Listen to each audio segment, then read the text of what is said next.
일단 그 교수님께서 주신 그 프로토콜 확인해보면 거기에 셀 서브컬처 앤 크라이오 프리저베이션 오브 핵 293T 셀 이렇게 적혀있는 프로토콜 있잖아요. 거기 확인해보시면 실험 방법에 일단 첫 번째로 그로스 미디어 제작, 그리고 두 번째가 셀 소잉 앤 시딩, 그리고 세 번째가 이제 셀 컴플루언시 확인, 네 번째가 서브컬처, 다섯 번째가 크라이오 프리저베이션 이렇게 적혀 있거든요. 그래서 일단 이거는 세포를 키우는 과정에서 가장 기본적으로 진행되는 순서라고 생각을 하시면 될 것 같고, 아마 지금 실험을 하러 가신 분들도 여기서 그로스 미디어 제작이랑 오늘은 셀 소잉과 시딩까지 진행을 하는 걸로 저는 전달을 받았어요. 그래서 이거를 일단 첫 번째 그로스 미디어 제작부터 설명을 드린다라고 하면은, 그로스 미디어를 제작을 할 때 메인으로 들어가는, 저희가 이제 인간으로 따지면 밥을 먹잖아요. 그 밥이 될 것들이 이제 필요한데, 이제 DMEM이라고 하는 시약이 들어갈 거예요. 그리고 이제 여기에 저희가 밥만 먹을 수는 없죠. 반찬도 같이 먹어야 하잖아요. 반찬으로 쓰일 FBS도 들어갈 거예요. 그리고 이제 밥이랑 반찬을 먹긴 하는데 소독된 숟가락으로 먹어야 되잖아요. 그러려면 이제 페니실린이라고 하는 페니실린 스트랩토마이신인데, 이제 거기서 어떤 걸 사용할지는 모르겠어요. 페니실린을 쓸지, 페니실린 스트랩토마이신을 쓸지, 페니실린 스트랩토마이신 네오바이신을 쓸지 모르겠는데, 아무튼 여기 뒤에 붙는 것들 모두 다 항생제라고 생각을 하시면 돼요. 그리고 이거의 비율을 이제 잘 작성을 해야 하는데, DMEM, 저희가 이제 밥 많이 먹잖아요.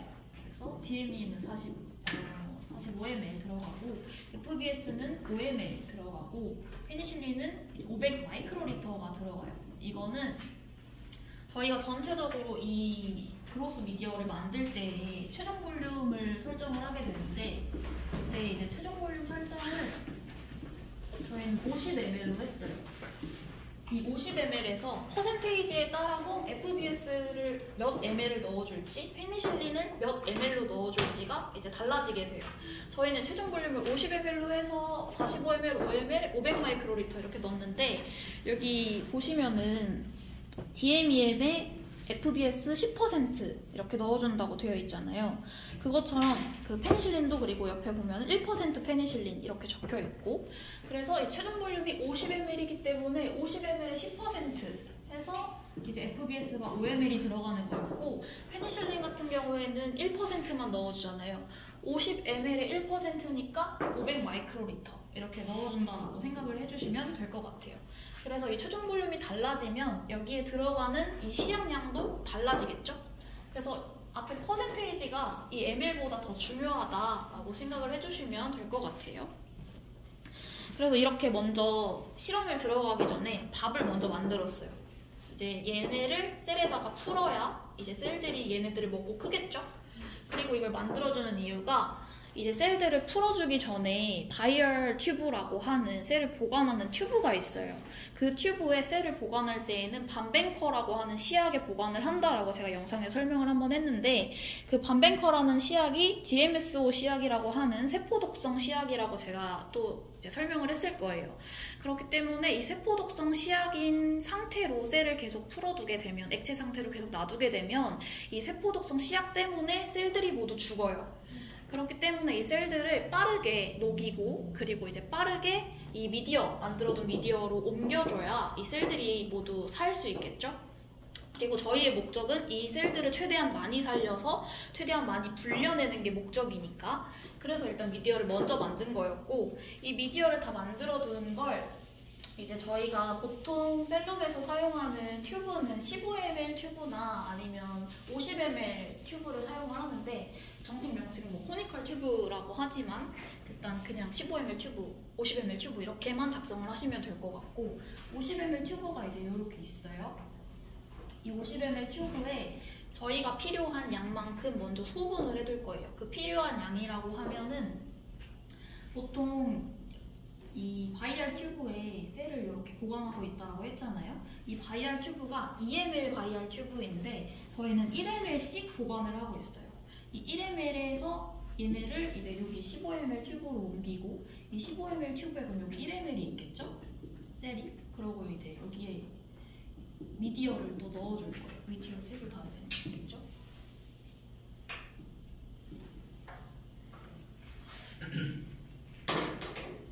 미디어를 이렇게 섞어줄 거예요. 그러면 이 미디어 덕분에 이 DMSO가 이제 희석이 된 거잖아요. 그래서 얘가 이제 세포 독성이 힘을 조금 덜 쓸 수 있어요. 셀이 그러면 좀 덜 죽겠죠? 그래서 이거를 좀 덜 죽는 걸 빨리 해주려면 저희가 원래 여기 프로토콜 보면 첫 순서로 딥프리저에서 꺼낸다라고 되어 있는데 저희는 질소 탱크에서 꺼내준다고 생각을 하시면 될 것 같고 그 셀 소잉하고 시딩 부분에서 실험 과정 1번에 핵 293T 셀을 딥프리저에서 꺼내 37도 워터베스에서 2분간 녹여주었다라고 되어 있는데 이 부분에서 딥프리저가 아니라 질소 탱크에서 이제 꺼내준다라고 바꿔서 작성을 하셔야 될 것 같고 워터베스에서는 2분간 녹여준다라고 하는데 저희 교수님의 생각으로는 2분은 너무 길다라고 생각을 하시거든요. 그래서 사실 가장 빨리 녹여준다 이렇게 작성을 하긴 하는데 보통은 1분 이내로 녹여줘야 한다라고 생각을 해주시면 될 것 같아요. 그리고 녹이기 전에 여기 이제 두 번째 보시면은 셀 스톡 시에 크라이오스타리제이션을 방지하기 위해서 첨가하는 이 DMSO에 독성이 있어서 15ml 튜브에 이제 그로스 미디어 10ml를 첨가한 후에 서스펜션 해주었다라고 되어 있는데 저희는 이거 순서가 2번이 먼저예요. 셀을 녹여주기 전에 15ml 튜브에 이제 미리 미디어 만들어둔 걸 옮겨주는 걸 먼저 하고 셀을 녹인 후에 그 셀을 모두 파이펫으로 따서 1ml를 모두 따서 그 옮겨두었던 그 튜브에 넣어줄 거예요. 그리고 이렇게 넣어준 후에 센트리퓨지를 하는 이유는 아무래도 셀이 이 상태로 있었잖아요. 독성 상태인 시약과 함께 있었기 때문에 이게 이제 희석을 시켜줬다라고 하더라도 여기에 여전히 내부에는 세포 독성 시약이 존재를 한단 말이에요. 그래서 여기에 계속 오래 머물면 머물수록 어쨌든 셀들은 계속 죽어날 거예요. 그래서 얘를 센트리퓨지를 돌리게 되면 이렇게 시약이 있을 때 원심 분리를 돌리는 거잖아요. 그러면 상대적으로 무거운 애들은 가라앉고 가벼운 건 뜨겠죠? 그러면 셀들이 여기에 펠렛 상태로 모이게 돼요. 그래서 펠렛 상태와 여기 시약으로 이렇게 나뉘게 되는데 이 펠렛만 저희는 필요한 거예요. 얘네들이 셀이니까. 그래서 여기 위에 있는 이 시약들은 아스피레이터 펌프라고 하는 흡입시켜주는 그런 기계가 있는데 그 기계로 얘네들을 모두 빨아내 줄 거고 펠렛만 남길 거예요. 그리고 이 펠렛만 남긴 거를 그대로 두면 이 상태로도 조금 시간이 지나도 괜찮긴 한데 그래도 이 상태에서 저희는 미디어를 아까 만들었던 컴플리트 그로스 미디어도 이제 여기에 첨가를 해서 이 펠렛들을 모두 풀어줄 거예요, 셀로. 그러면 이제 요 세포 독성 시약은 사라지고 펠렛만 남은 거에 미디어랑 섞여 있는 완전한 셀이 되겠죠? 그럼 이 완전한 셀을 이제 셀 카운팅이라고 하는 과정을 거치게 될 텐데 셀 카운팅 같은 경우에는 저희가 이렇게 펠렛으로 모여있는 셀을 희석을 시켰잖아요. 그랬을 때 이 1ml당 어느 정도의 셀이 있는지를 저희는 이제 가시적으로는 알 수가 없죠. 왜냐하면 셀은 너무 작으니까.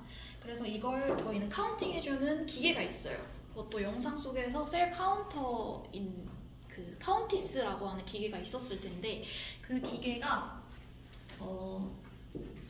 이렇게 있는 셀 카운팅 챔버라고 하는 게 있어요. 셀 카운팅 챔버에 여기 이렇게 두 개로 나뉘어져서 A가 있고 B가 있을 건데 여기에 트리판 블루라고 하는 그 염색 시약이 있어요. 근데 이 트리판 블루라고 하는 애가 셀들을 염색시켜줘요. 셀 아닌 이외의 것들은 이제 염색이 안 되겠죠? 그럼 이 트리판 블루로 염색된 애들을 여기 그 희석된 이 세포에서 20 마이크로리터를 따고 이 트리판 블루를 20 마이크로리터 따서 얘를 이런 1.5ml 튜브에서 이제 섞어줬어요. 섞어준 걸 여기에 10 마이크로리터씩 첨가해서 넣어줘요. 각각 A홀과 B홀에.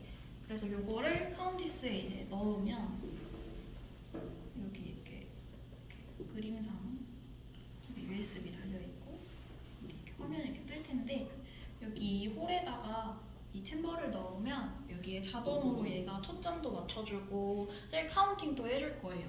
그럼 이 카운팅된 셀을 기준으로 해서 계산을 해야 돼요. 그 계산은 저희는 엑셀에서 여러분 여기 좀 계산이 좀 별로긴 한데 아무튼 계산을 해서 저희가 각 플라스크나 아니면 디쉬라던가 아니면 플레이트를 어떤 걸 사용을 하냐에 따라서 얘네를 계산하는 계산값이 달라지거든요. 셀 카운팅 계산값이. 근데 저희는 T25 플라스크, T75 플라스크, 뭐 아니면 12웰, 6웰, 24웰 이런 플레이트에 주로 사용을 하는데 여러분들이 사용할 건 아마 T25 플라스크를 사용을 할 거예요. 그 T25 플라스크의 시딩 덴시티라고 하는 그 계산값이 있는데 제가 지금은 정확하게 그 값이 기억이 안 나서 그거는 나중에 제가 확인 한번 해서 다시 알려드리는 걸로 하고 그리고 그 실험하러 가신 분들 같은 경우에는 그 저희 셀럼에 이렇게 들어갔을 때 BSC가 있는데 그 BSC 위에 몇 ml로 시딩을 해야 하는지가 적혀 있어요. 그 농도라고 해야 하나요? 셀의 농도를 이제 정해서 각 플레이트별로 몇을 만들어야 하는지에 대한 그 계산이 적혀 있을 건데 그걸 기준으로 해서 저희가 이거를 센트리퓨즈 돌린 후에 5ml로 만드는데 5ml이라고 하면 5ml에서 20 따갖고 이걸 셀 카운팅을 해본 건데 근데 이제 5ml에서 몇 ml을 플라스크에 이제 분주해야 할지가 나오게 될 거예요. 그래서 이렇게 플라스크가 있는데 이 플라스크가 저희는 T25 플라스크라고 했잖아요. 이 T25 플라스크는 최대 볼륨이 정해져 있어요. 각 플라스크나 플레이트마다 최대 볼륨이 정해져 있고 얘 같은 경우에는 5ml이 최대 볼륨이에요. 그래서 5ml 이상을 넘어가게 되면 이 뚜껑 부분에서 여기가 이제 필터로 막혀 있는데 이 액체 수위가 너무 높아지면 이쪽 바깥으로 나올 수 있거든요. 새어 나올 수 있기 때문에 이 최종 볼륨 값을 정해서 맞춰서 이제 넣어주는 게 또 중요하고 그리고 이제 좌우로 잘 흔들어야 한다 이렇게 적혀 있는데 그 이유가 보통은 이렇게 통과를 해주잖아요. 셀을 넣게 되잖아요. 그랬을 때 셀이 여기 전체적으로 이렇게 퍼져서 분주가 되는 게 아니라 여기 일부만 이렇게 찍 하고 나오고 말 거예요. 양이 그렇게 많지 않으니까. 근데 얘를 이제 미디어로 섞어가지고 분주를 하게 될 텐데 얘를 전체를 안 섞어서 앞뒤적으로 잘 안 섞어서 이제 분주를 해주게 되면 아무래도 여기에 저희가 처음에 분주를 했던 위치에서 셀들이 뭉쳐서 자랄 수밖에 없어요. 그러면 이제 세 번째에서 셀 컴플루언시 확인이라고 되어 있는데 이게 그냥 현미경으로 확인하는 거거든요. 그래서 아마 프로토콜 적으실 때에는 이번에 소잉하고 시딩 단계의 다음 단계로 현미경 관찰한 내용을 적으면 될 텐데 3번으로 나눌 필요까지는 없을 거예요. 결과를 정리할 때 이제 셀 컴플루언시 확인이라고 해서 따로 빼둘 수는 있어도 실험 과정 중에는 이렇게 나눌 필요까지는 없을 것 같고 그리고 이제 확인을 했는데 컴플루언시를 확인을 할 때 현미경으로 확인을 하는데 그 현미경이 저희가 40배부터 100배, 200배, 400배 해서 총 4개의 배율로 아마 관찰을 하시게 될 건데 그 4개의 배율로 관찰을 할 때 70에서 80%의 컴플루언시까지 키워야 서브컬처를 할 수 있어요. 핵 293T 셀 같은 경우에는 셀이 굉장히 잘 자라는 그런 셀라인이 있는 세포예요. 셀라인이라고 하는 거는 원래는 셀 같은 경우에 한번 태어나면 이제 사람도 늙잖아요. 그런 것처럼 세포도 늙는단 말이에요. 그러면 얘네를 다시 키우려고 할 때 노화가 된 상태여서 안 자라는 셀들이 발생할 수 있어요. 그거를 이제 저희가 뮤턴트를 시켜서 계속해서 무한 증식이 될 수 있게끔 만든 걸 셀라인이라고 해요. 그리고 이 셀 라인이 있는 핵 2937 셀 같은 경우에는 아무래도 이제 무한 증식이 가능한 세포이다 보니까 잘 자라겠죠? 그래서 아마 한 이틀에서 3일 정도면 70에서 80% 컨플루언시를 보일 수 있게 될 거예요. 그래서 이제 70에서 80% 컨플루언시를 보일 때 얘를 이제 플라스크라고 생각을 하면은 처음에 만약에 여기다가 분주를 했어요. 근데 저희가 잘 안 섞어줬어요. 그러면 어떤 상황이 발생할 수 있냐면 셀 관찰을 했는데 여기를 이제 확인을 했어요. 여기는 90%의 컨플루언시를 보여요. 그랬는데 이제 이쪽을 확인을 해봤어요. 이쪽은 40%밖에 자라지 않았어요. 그러면 저희는 40%에 맞춰서 계속 얘가 어느 정도 자랄지를 계속 확인을 해주면서 얘랑 비슷해질 때까지 기다려야 돼요. 근데 여기선 이미 90이잖아요. 얘도 계속 자랄 거잖아요. 얘가 어느 순간에 정말 꽉 찼어요. 꽉 차서 100%의 컨플루언시를 보였어요. 그러면 얘는 3일기에 접어들어요. 셀들은 다 자라고 나면 3일기에 접어들기 때문에 얘가 어느 정도, 얘도 여기도 한 70% 컨플루언시고 여기도 한 70% 컨플루언시를 보일 때 아, 이 정도면 비슷하게 자라고 있어 라는 게 적당히 확인이 되었을 때 저희가 떼어내는 건데 이렇게 큰 차이가 나게 되면은 떼어낼 수가 없어요. 그리고 얘가 이제 100%에 접어들어서 3일기에 들어가기 시작하면 당연히 셀들이 죽은 거니까 그만큼 나중에 서브컬처를 할 때 셀 비아빌리티가 안 좋아지겠죠? 그러니까 얘네들 이제 처음에 실험할 때부터 잘 흔들어서 앞뒤 좌우로 잘 흔들어서 주는 게 그때 이제 중요하다라고 이제 생각을 해주시면 될 것 같고 아 그리고 이제 여기서 또 여러분들이 관찰해서 적어야 될 게 여기에 미디어를 넣어줄 거잖아요. 근데 그 미디어에서 DMEM이라고 하는 시약을 넣어준다라고 했는데 거기서 이제 페놀레드라고 하는 시약 때문에 DMEM이 빨간색을 띈다라고 했어요. 근데 얘가 pH가 낮아지게 되면 낮아질수록 노란색 빛깔을 띌 거예요. 그랬을 때 이 노란색 빛깔을 띠면 이제 뭐 예를 들면 저희가 이미 너무 배가 고픈데 먹을 밥이 없어요. 그럼 굶어 죽겠죠. 그런 것처럼 얘네도 노란색이 띄었다. 밥이 없다는 얘기예요. 이미 얘네들이 다 먹어 치웠다는 얘기거든요. 그러니까 배지를 갈아줘야겠죠. 배지는 보통 평균적으로 한 이틀에 한 번씩 갈아주는 게 보통이고요. 조금 셀들이 잘 떨어지는 셀이거나 하면은 이제 한 3일 정도에 한 번씩 갈아주기도 하고 셀 상태 봐가면서 이제 갈아준다라고 생각하면 되긴 하는데 그래도 이틀이 기준이다라고 일단은 생각을 해주시면 될 것 같고 얘가 이제 70에서 80% 컨플루언시를 보였어요. 그러면 얘네를 계대를 해야겠죠. 저희의 목적은 처음엔 계대였으니까. 그래서 얘네 계대할 때에는 얘네들은 지금 플라스크의 바닥면에 부착이 되어 있는 세포잖아요. 이 부착되어 있는 걸 떼어내야 얘네를 싱글셀로 만들 수 있겠죠. 지금은 이렇게 뭉쳐져서 자라난 그런 세포니까 얘네들을 모두 떼어내서 하나의 싱글셀들로 이제 떼어내줄 거예요. 이걸 하는 그 과정을 트립신 처리를 하게 되는데 이 트립신 처리를 하는 과정 자체를 말하는 단어가 트립시나이제이션이에요. 그래서 이제 트립신 처리를 하고 기다려준다. 이게 그냥 한마디로 트립시나이제이션을 한다 라고 적으면 되는 거죠. 그래서 이제 트립신을 통해서 이 셀들을 모두 싱글셀로 만들어주게 될 텐데 이 과정에서 사용되는 이 트립신도 결국에는 셀한테 타격을 입히는 거란 말이에요. 얘 오래 머물면 머물수록 셀에 타격을 입히는 건 똑같아요.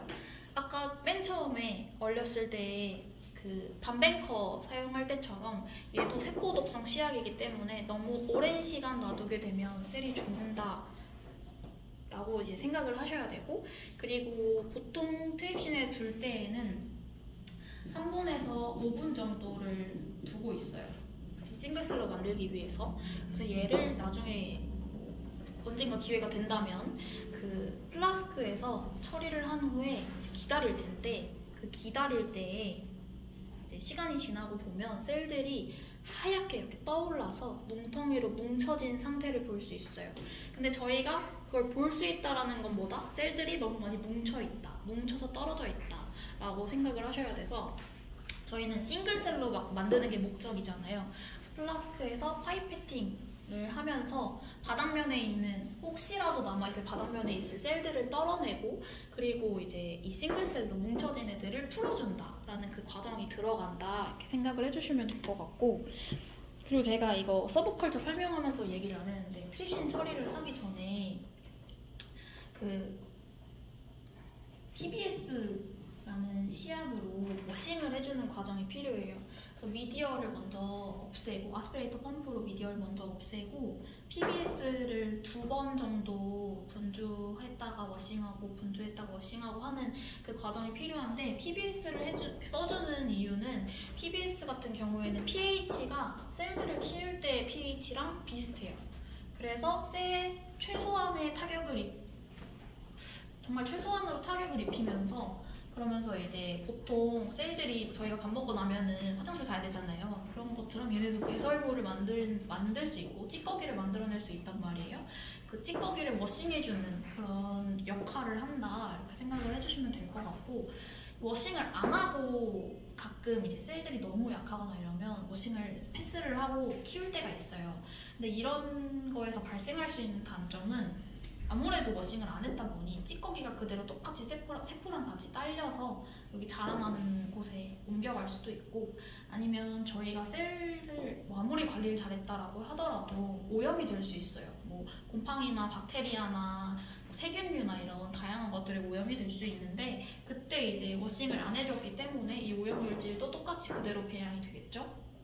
근데 이 오염물질도 살아있는 애들이기 때문에 시간이 지나면 계속 불어나요. 그럼 불어나면 불어날수록 없애기는 더 어려워지고 그래서 뭐 이러면 항생제를 뭐 더 세게 처리를 해서 세포에 타격을 더 입히겠죠. 그러니까 이제 워싱을 잘해주는 것 또한 중요하다 이렇게 생각을 해주셔야 될 것 같고 그 서브컬처 같은 경우에는 과정이 셀 소잉하고 시딩하는 과정이랑 굉장히 비슷해요. 그래서 이 트립신 처리를 해주는 것 이외의 뒷과정 같은 경우에는 소잉하고 시딩이랑 같은 과정을 통해서 이제 이루어진다 이렇게 생각을 해주시면 될 것 같아요. 그러고 그 크라이오 프리저베이션이라고 적혀 있는데 여러분들이 핵 293T 셀을 키우잖아요. 근데 그 셀들이 되게 잘 자라는 세포라 그랬잖아요. 그래서 스플릿을 할 때 저희가 하나를 깠는데 정말 예전에 몇 개까지 나왔냐면 한 8개까지 나온 적이 있어요. 근데 저희가 8개까지 쓸 필요는 없잖아요. 그럼 나머지 애들 저희 필요한 것만 남기고 다 얼려서 보관을 할 거예요. 그 얼려서 보관하는 그 과정이 크라이오 프리저베이션이라고 생각을 하시면 되고 한국말로 하면 그냥 냉동 보존이라고 생각을 해주시면 될 것 같아요. 그리고 이 크라이오 프리저베이션 과정이 서브컬처랑의 과정이랑 조금 겹치는 부분이 있어요. 그리고 순서만 조금 달라요. 그래서 실험을 할 때 그 순서가 서브컬처랑 살짝 다르다는 걸 인지하고 실험을 해야 센트리퓨즈를 2번 안 하거든요. 근데 사실 2번 해도 상관없긴 해요. 그냥 비아빌리티가 조금 안 좋아질 뿐이지 괜찮긴 해요. 그렇게 실수를 많이 하셔가지고 그리고 여기서는 조금 다른 게 서브컬처를 할 때에는 미디어에 풀어서 펠렛을 모두 미디어에 풀어서 그렇게 해서 이제 셀 카운팅을 한 후에 적정량을 풀어줬잖아요.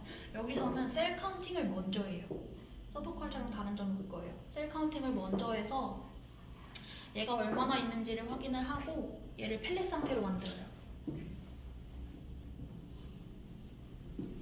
이렇게 펠렛 상태로 만들었을 때 얘를 풀어주는 게 반뱅커인 거예요.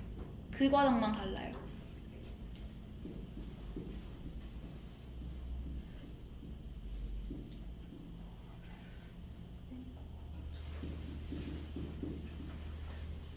이게 왜 다르냐면 셀 카운팅은 미디어에 있을 때 하잖아요. 반뱅커는 세포 독성 시약이라 그랬죠? 얘랑 섞이는 순간부터 셀이 죽는데 셀 카운팅을 하고 있을 시간은 없어요. 그러니까 미디어에 있을 때 먼저 셀 카운팅을 해서 1ml당의 셀 양을 확인을 한 후에 얘가 여기서도 이제 셀 카운팅을 했으니까 엑셀 계산이 들어가거든요. 근데 여기는 이제 적혀 있어가지고 10 곱하기 6승을 해준단 말이에요, 세포에. 그래서 셀 양이 이렇게 있으면 여기에 이제 계산 이렇게 해가지고 10 곱하기 6승 농도일 때의 셀량을 확인을 해요. 그랬을 때 이 값이 4 이상이 되면 저희는 반뱅걸 EML에 풀어요. 그리고 만약에 계산을 했는데 값이 4 이하가 나온다 라고 하면은 저희는 반뱅걸 1ml에 풀어요. 그래서 2ml짜리 바이알 튜브가 이렇게 있다라고 하면은 여기에 이제 라벨링을 보통 센트리퓨지가 돌아갈 때 라벨링을 미리 해주고, 이 라벨링 하는 거에는 뭐 패세지 넘버라던가 아니면 실험을 한 날짜, 누가 실험했는지, 그리고 이게 뭔지, 이 셀이 뭔지 가 보통 들어가는 게 이게 가장 기본으로 들어간다라고 생각을 해주시면 될 것 같고, 여기에 1ml를 넣고 바이얼 튜브에 1ml를 이제 반뱅크 처리한 걸 넣어주고, 얘를 가지고 바로 지수 탱크에 넣으면 셀이 급격하게 온도가 너무 낮아지면 셀이 타격을 좀 세게 입어서 바로 죽거든요. 그래서 저희는 딥프리저라고 하는 마이너스 80도의 냉동고가 있어요. 그 냉동고로 얘를 가지고 빠르게 튀어가가지고 거기에 이렇게 얼려두고 한 이틀 정도를 두면 얘가 이제 얼 거예요. 마이너스 80도에서. 그리고 이 얼어있는 이 바이얼 튜브를 한 이틀이 지난 후에 그 질소 탱크로 다시 옮겨요. 질소 탱크는 마이너스 196도로 알고 있는데 거기로 옮겨서 보관을 하면 거기서 이제 쭉 장기 보관을 하게 되는 거예요. 이렇게 하면 셀 컬처부터 크라이오 프리저베이션까지 한 챕터가 되는 거고, 이걸 평균적으로 할 때 잘 자라는 셀로 실험을 한다라고 하면은 서브컬처까지 한다 했을 때 한 5일 정도 소요되는 것 같아요. 근데 여러분들은 서브컬처랑 크라이오 프리저베이션까지 하는 걸 알고 있긴 한데, 여기에 추가적으로 그 루시퍼레이저 어세이까지 하는 걸로 제가 알고 있거든요. 그래서 루시퍼레이저 어세이를 하는 거면은 서브컬처를 하면서 셀을 키울 때 트랜스펙션이라는 과정을 진행을 하게 돼요.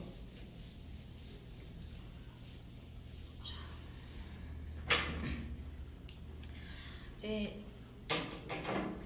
여기부터는 그 충수 오빠가 저기서 실험을 할 내용이고, 여러분들이 아직 프로토콜은 제가 안 받은 걸로 알고 있는데, 일단 그로스 미디어를 제작을 하고,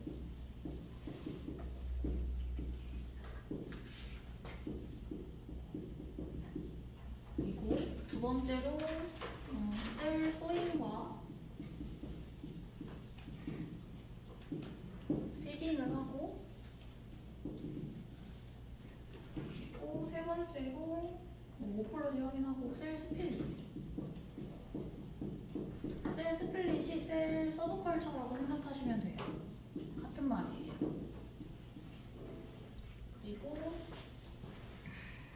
그리고 이제 다음 과정에서 트랜스펙션인 건데,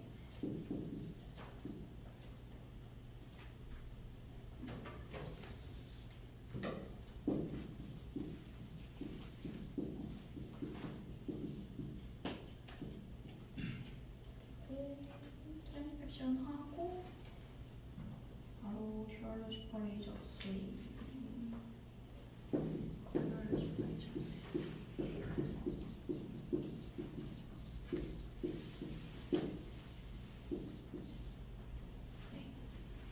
이렇게 하고, 그리고 이제 데이터 정리거든요. 통계.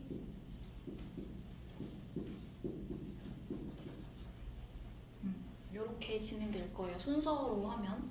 그리고 여기서 이제 셀 서브컬처에서 저희 필요 없는 셀들이 크라이오 프리저베이션이 되는 거고,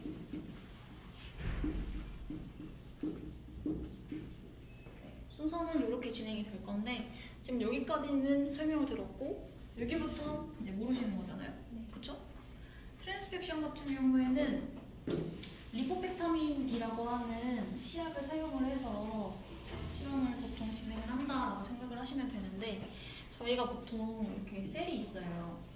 그리고 그 셀 안에 무언가를 집어넣고 싶어요. 그럴 때 이제 저희가 질병이 들어왔다라고 하면 이제 면역 반응이 일어나잖아요. 그런 것처럼 세포도 똑같이 무언가를 처리를 해주게 되면은 얘네가 면역 반응을 일으키는 것처럼 너 내 세포 안에 있던 게 아닌데? 라고 하고 얘네들이 이제 나 죽을게 하고 이제 갈 수 있어요. 그렇기 때문에 얘네를 나 너희 거 맞아 라고 이제 속이고 넣어주는 과정이 필요하단 말이에요. 그걸 도와주는 시약이 이제 리포펙타민이라고 하는 시약이라고 생각을 하면 될 것 같아요.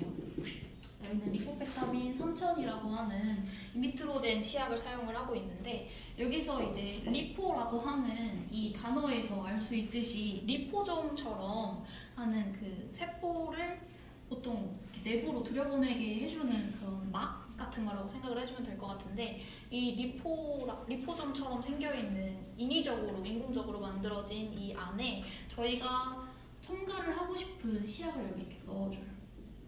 그러면 이제 보통은 얘가 저희가 넣고 싶은 게, 제가 알기로는 BTA 미르 375라고 하는 마이크로 RNA를 첨가를 할 거예요.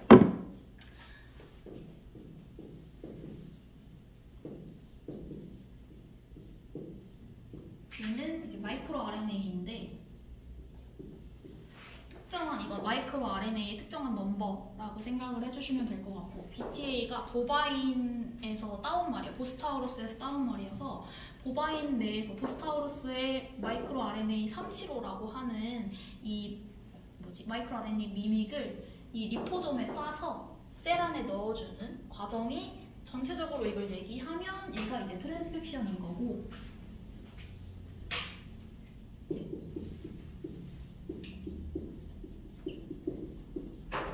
그리고 이 BTA 미르 375만 넣어줄 순 없고요. 저희가 이 리포펙타민이 셀이 너무 이제 센 시약이기 때문에, 얘 또한 세포 독성을 가지고 있는 시약이기 때문에 얘를 완충시켜주는 완충액이 필요해요.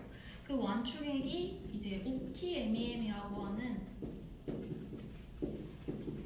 시약을 통해서 얘가 셀을 너무나 타격하지 않게 완충시켜주고 첨가를 하게 되는데, 그때 이제 이 마이크로 RNA 미믹이 리포좀 안에 어쨌든 들어가야 얘를 셀 안에 넣어줄 거잖아요. 그렇기 때문에 이 BTA 미르 375랑 OptiMEM을 섞어서 이제 믹스처를 하나 만들어요. 그리고 이 리포펙타민과 OptiMEM을 섞어서 리포펙타민 믹스처를 하나 또 만들어요. 그리고 이 믹스처를 섞어서 마스터 믹스처를 만들어요. 조금 복잡하죠?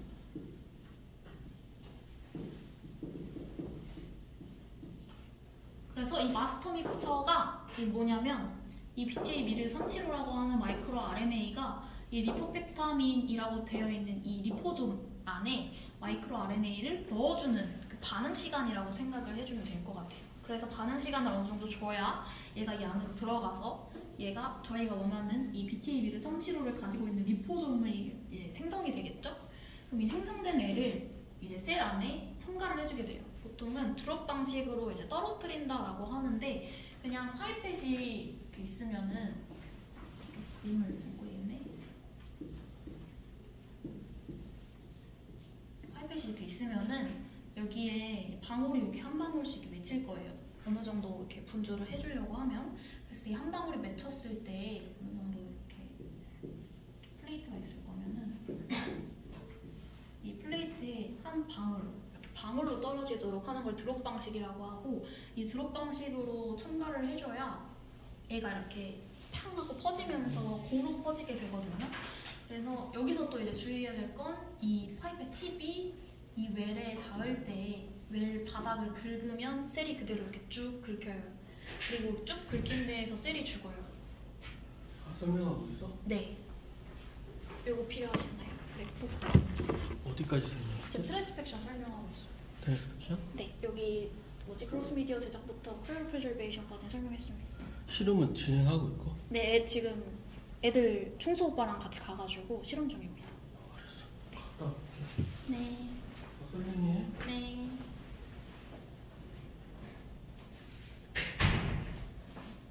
아무튼 긁으면 여기 셀이 다 죽기 때문에 무조건 위에서 드롭으로 떨어지도록 하는 게 또 중요하고, 이렇게 되면 이제 셀 안으로 얘가 들어갈 거잖아요.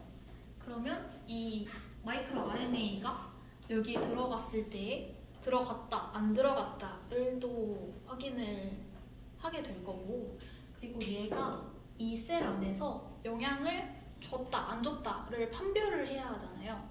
그 판별해주는 걸 이제 Dual Parade Assay라고 생각을 해주시면 돼요. 나중에 그 벡터를 키우게 될 건데 그 벡터 안에 피밀블로 벡터라고 하는 그 벡터 안에 저희가 로시퍼레이즈를 할 수 있게, 제가 알기로는 그것까지 여러분들이 하는지 아니면 저희가 미리 준비된 걸 여러분들이 쓸 건지는 잘 모르겠긴 하거든요.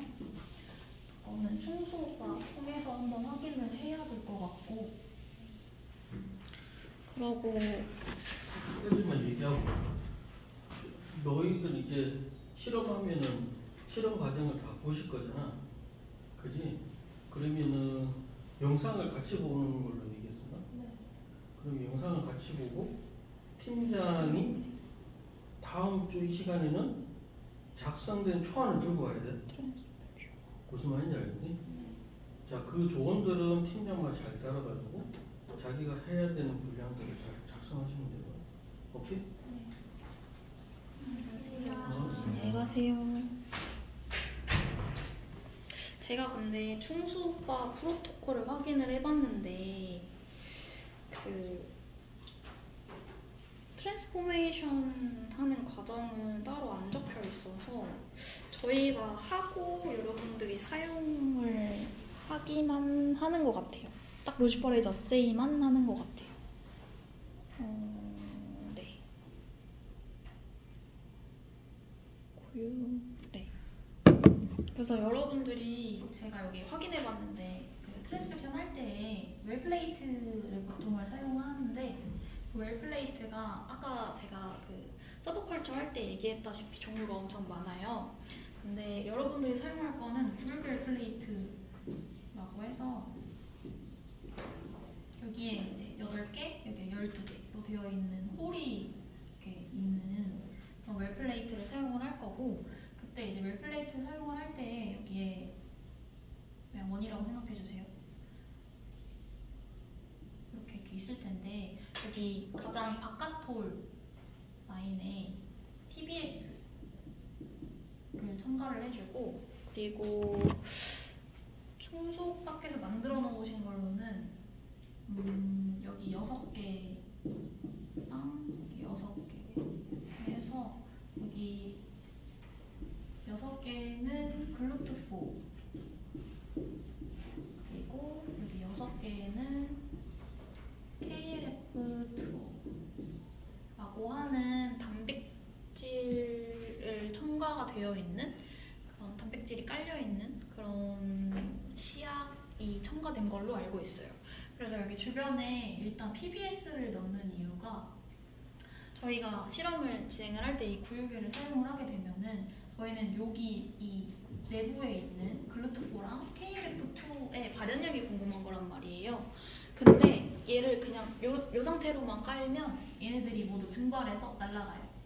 그리고 이게 이제 엣지 이펙트라고 하는 그런 그 현상 때문에 일어나는 일인데, 이 주변부에 있는 가장 바깥쪽에 있는 액체가 가장 먼저 날아가게 되는 그런 현상을 얘기를 하고, 그걸 방지하기 위해서 주변에 가장 바깥쪽에 PBS를 깔아주는 거예요. 그럼 PBS가 날아갈 땐 날아가더라도 PBS가 날아가겠죠? 저희는 어차피 필요 없으니까. 그래서 여기 PBS를 깔고 내부에 글루트4랑 여기 KLF2를 까는데, 얘네가 조금 다른 게 저희가 미믹 처리해준다 그랬잖아요. 그 미믹이 여기에는 네거티브 컨트롤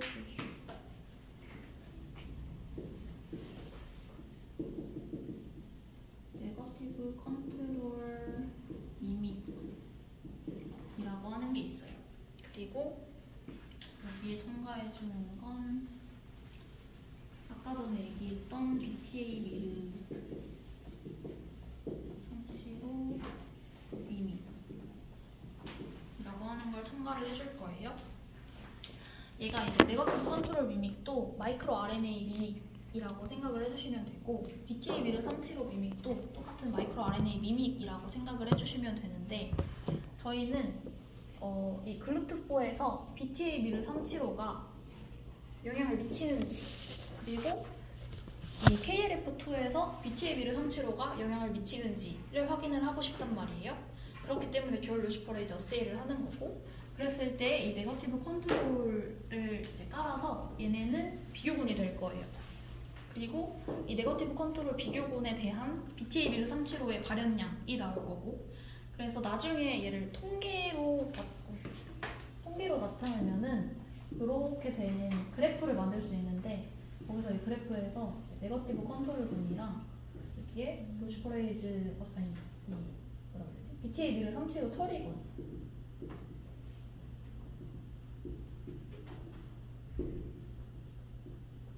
이렇게 해가지고 표가 나뉘게 될 거예요. 그리고 아마 여기에 뭐 글루트4를 적고 여기 나눠갖고 KLF2에 대한 결과를 나오게 될 텐데 그리고 이렇게 잘하게 된 걸 가지고서 루시퍼레이즈 어세이를 찍는데 루시퍼레이즈 어세이 같은 경우에는 실험실 저희가 그 실험실이 셀룸이랑 실험실이 이렇게 따로 있는데 그 실험실에 멀티모드 리더기라고 하는 기계가 있어요. 그 멀티모드 리더기 그 기계의 상부 쪽을 뜯으면 이제 액체를 빨아들일 수 있는 그런 부분이 나오게 되는데 멀티모드 리더기가 좀 이렇게 생겼다고 치면은 요거를 이렇게 뜯어낼 수 있어요. 그러면 여기서 뜯겨진 내부가 나오게 될 거고 내부에 이렇게 시약을 빨 수 있는 부분이 나오는데 빨 수 있는 부분에 이렇게 걸쳐둘 수 있어요. 그러면 여러분들이 여기서 트랜스펙션 했던 그 아이를 뽑아서 여기다가 이제 보면 짝짝짝짝짝 뽑아가겠죠?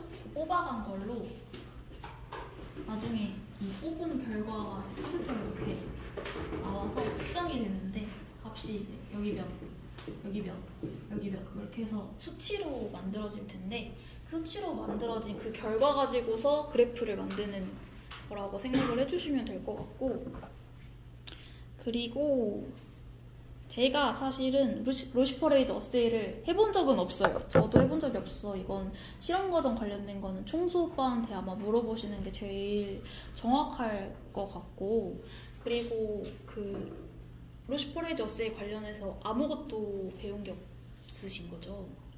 저번 학기에 이론 설명을 해주시는 분이 다 아시나요? 혹시 여기 계신 분들이? 기능 인증체계학 그러면 혹시 그 피미르글로벡터 설명은 들으셨을까요? 네네. 그거 들었어요. 그러면 이제 아시다시피 루시퍼레이즈 어세이를 했을 때 형광 발현 차이를 통해서 얘가 발현량이 있다 없다 얘가 영향을 미친다 안 미친다로 구분이 되잖아요. 그걸 구분하는 그 과정이 이 실험 과정이라고 생각을 해주시면 될 것 같고 아무래도 얘가 발현량을 보인다라고 하면 수치 변화가 있어야 하잖아요. 그 수치 변화 비교를 할 때 이제 레닐라의 발현량과 그 다른 형광 시료 루시퍼레이즈의 발현량 비교를 통해서 이제 유의성 검증도 할 거고 할 텐데 혹시 통계하는 거는 안 배웠겠죠? 왜냐면 저희가 통계를 하는 게 요 그래프를 그리는 그 프로그램이 있어요. 근데 그게 보통 코드를 돌려서 통계를 그리는 거라 살짝 난이도가 있어가지고 혹시 여기까지 결과를 넣어야 할지 아니면 이 과정은 빼고 그냥 실험하는 것까지만 넣을지는 잘 모르겠어가지고 이거는 이제 교수님과 나중에 상의를 해야 하지 않을까 싶긴 하고 말고는 따로 어려운 과정은 따로 이제 없어가지고 네. 이걸로 아마 실험이 끝날 건데 혹시 제 설명 중에 궁금한 게 있었을까요? 아니면 좀 더 알고 싶은 부분이라던가? 혹시 그 필렛이라는 단어가 침전 그런 거 아니에요? 세포가 뭉친 거? 네, 펠렛 그냥 센트리퓨즈를 돌려서 만들어지는 셀 뭉쳐진 덩어리를 펠렛이라고 부른다고 알고 계시면 될 것 같아요. 또 있을까요?